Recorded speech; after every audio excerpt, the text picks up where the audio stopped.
एक बार की बात है, देवताओं के राजा इंद्र ने कृषकों से किसी बात कारण नाराज हो जाने के कारण 12 वर्षों तक बारिश न करने का निर्णय लेकर किसानों से कहा, अब आप लोग 12 वर्षों तक फसल नहीं ले सकेंगे। सारे कृषकों ने चिंतातुर होकर एक साथ इंद्रदेव से वर्षा करवाने की प्रार्थना की। इंद्र ने कहा, यदि भगवान शंकर अपना डमरू बजा देंगे तो वर्षा हो सकती है।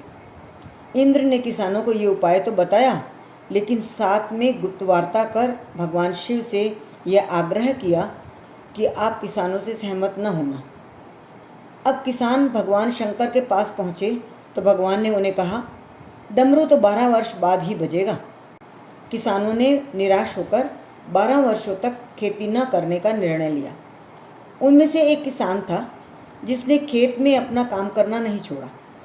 वो नियमित रूप से खेत जोतता, निंदाई, गुड़ाई, बीज बोने का काम करता रहा था। ये माजरा देखकर गांव के किसान उसका मजाक उड़ाने लगे।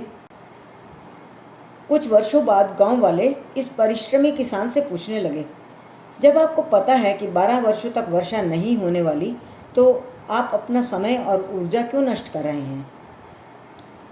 उस किसान ने उत्तर दिया, मैं भी जानता हूँ कि 12 वर्ष फसल नहीं आने वाली, लेकिन मैं ये काम अपने अभ्यास के लिए कर रहा हूँ, क्योंकि 12 वर्ष कुछ न करके मैं खेती किसानी का काम भूल जाऊँगा।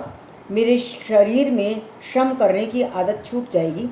इसलिए ये काम मैं नियमित कर रहा हूँ, ताकि जब 12 साल बाद वर्षा होगी तब मुझे अपना काम करने के लिए कोई कठिनाई न हो।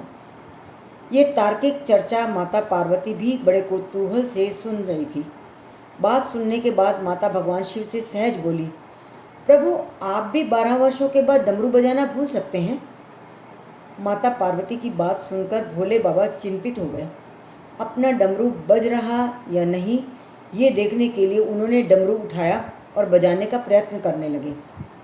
जैसे ही डमरू बजा, बारिश शुरू हो गई।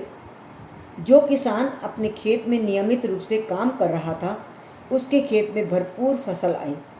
बाकी के किसान पश्चाताप के अलावा कुछ न कर सके। 2 सप्ताह, 2 माह, 2 वर्षों के बाद कभी तो लॉकडाउन खत्म होगा, सामान्य जनजीवन शुरू होगा। केवल नकारात्मक बातों पर अपना ध्यान लगाने के बजाय हम अपने कार्य व्यवसाय से संबंधित कुशलताओं की धार पहनी कर अपनी अभिरुचि का अभ्यास करते रहेंगे, डमरू कभी भी बज सकता है।